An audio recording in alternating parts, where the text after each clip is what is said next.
ناج البلاغہ خطبہ نمبر 13۔ اہل بصرہ کی مذمت۔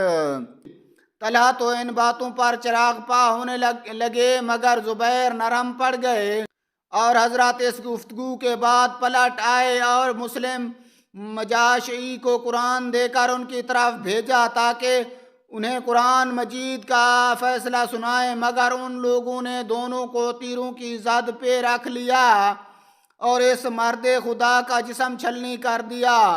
پھر عمار یاسر تشریف لے گئے تاکہ انہیں سمجھائیں بجھائیں اور جنگ کے نتائج سے آگاہ کریں، مگر ان کی باتوں کا جواب بھی تیروں سے دیا گیا۔ ابھی تک امیر المومنین نے ہاتھ اٹھانے کی اجازت نہیں دی تھی، جس کی وجہ سے دشمن کے حوصلے بڑھتے گئے اور وہ لگاتار تیر برساتے رہے۔ آخر چند جان بازوں کے دم توڑنے سے امیر المومنین کی فوج میں بکھلاہٹ سی پیدا ہوئی، اور کچھ لوگ چند لاشیں لے کر آپ کے سامنے آئے اور کہا کہ یا امیر المومنین، آپ ہمیں لڑنے کی اجازت نہیں دیتے اور وہ ہمیں چھلنی کر رہے ہیں، کب تک ہم اپنے سینوں کو خاموشی سے تیروں کا ہدف بناتے رہیں گے اور ان کی زیادتیوں پر ہاتھ دھرے بیٹھے رہیں گے؟ اس موقع پر حضرت کے تیور بدلے، مگر ضبط و حلم سے کام لیا اور اسی حالت میں بے زر و سلاخ اٹھ کر دشمن کی فوج کے سامنے آئے اور پکار کر کہا کہ زبیر کہاں ہے؟ پہلے تو زبیر سامنے آنے سے ہچکچائے، مگر جب دیکھا کہ امیر المومنین کے پاس کوئی ہتھیار نہیں تو وہ سامنے آ گئے۔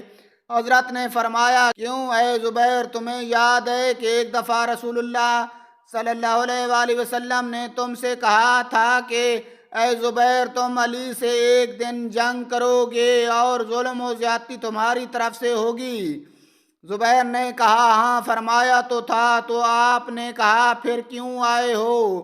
انہوں نے کہا کہ ذہن سے اتر گیا تھا، اور اگر پہلے سے یاد آ گیا ہوتا تو کبھی ادھر کا رخ نہ کرتا۔ فرمایا اچھا، اب تو یاد آ گیا ہے؟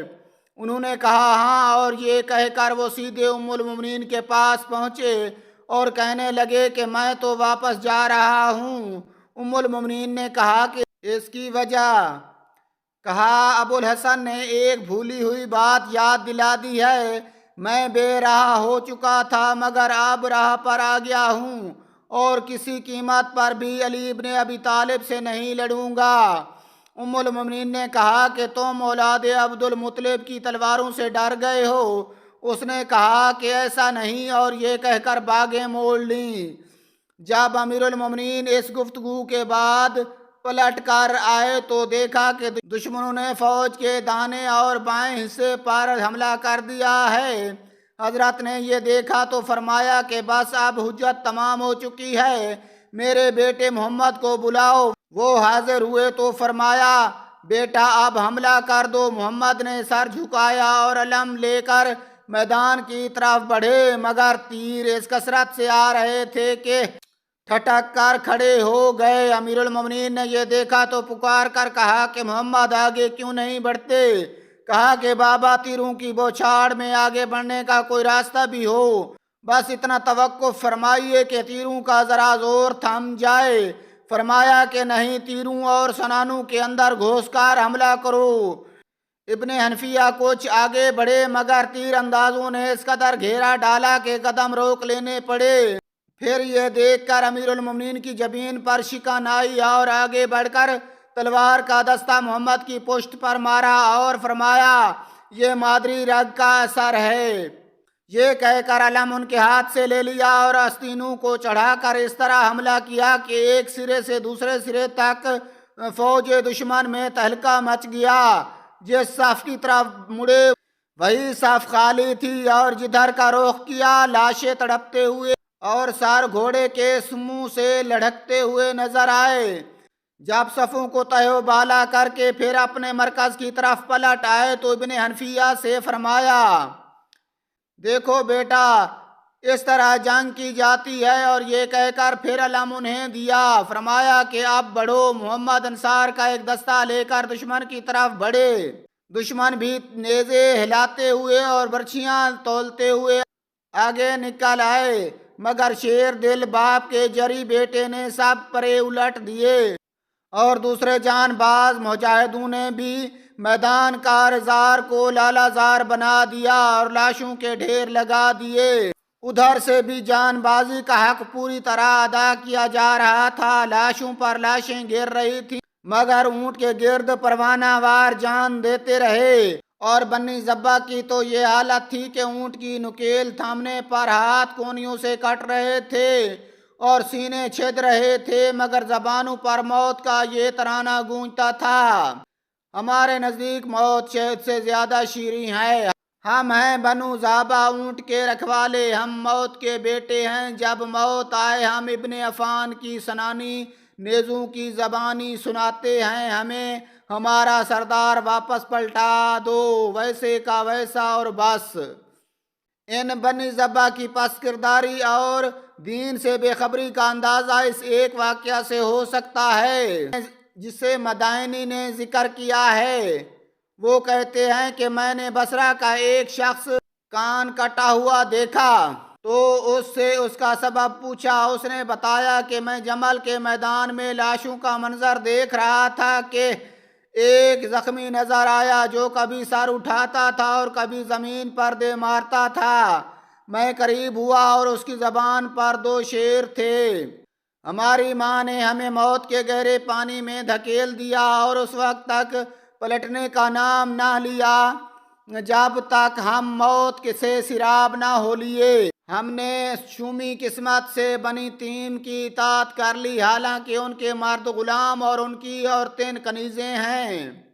میں نے اس سے کہا کہ اب شعر پڑھنے کا کون سا موقع ہے، اللہ کو یاد کرو اور کلمہ شہادت پڑھو۔ یہ کہنا تھا کہ اس نے مجھے غصہ کی نظروں سے دیکھا اور ایک سخت قسم کی گالی دے کر کہا کہ تو مجھ سے کہتا ہے کہ میں کلمہ پڑھوں اور آخری وقت میں ڈر جاؤں اور اب بے صبری کا مظاہرہ کروں۔ یہ سن کر مجھے بڑی حیرت ہوئی اور مزید کچھ کہنا سننا مناسب نہ سمجھا اور پلٹنے کا ارادہ کیا۔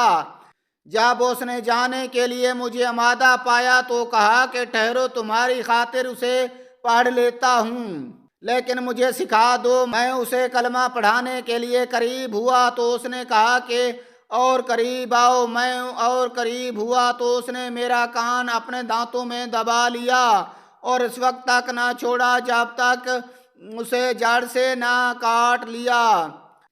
میں نے سوچا کہ اس مرتے ہوئے پر کیا ہاتھ اٹھاؤں۔ اسے لان تان کرتا ہوا پلٹنے کے لیے تیار ہوا تو اس نے کہا کہ ایک بات اور سن لو۔ میں نے کہا وہ بھی سنا لو تاکہ تمہیں کوئی حسرت نہ رہ جائے۔ اس نے کہا کہ جب اپنی ماں کے پاس جانا اور وہ پوچھے کہ یہ کان کس نے کاٹا ہے تو کہنا کہ عمر ابن احلب ذہبی نے، کہ جو ایک ایسی عورت کے بہکاوے میں آ گیا تھا جو امیر المومنین بننا چاہتی تھی۔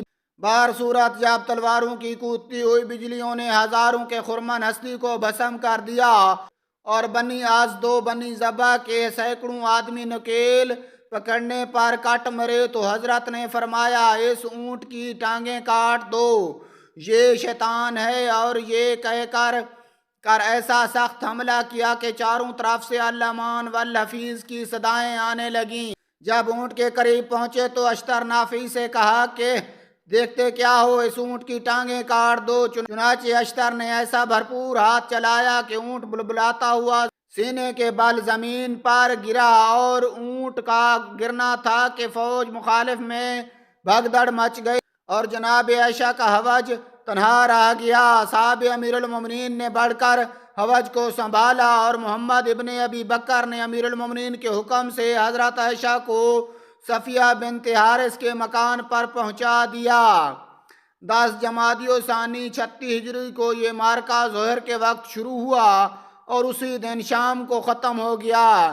اس میں امیر المومنین کے 22,000 کے لشکر میں سے 1,070 اور دوسری روایت کی بنا پر 500 افراد شہید ہوئے اور ام المومنین کے 30,000 کے لشکر میں سے 17,000 دوسرے قول کی بنا پر 20,000 کام آئے۔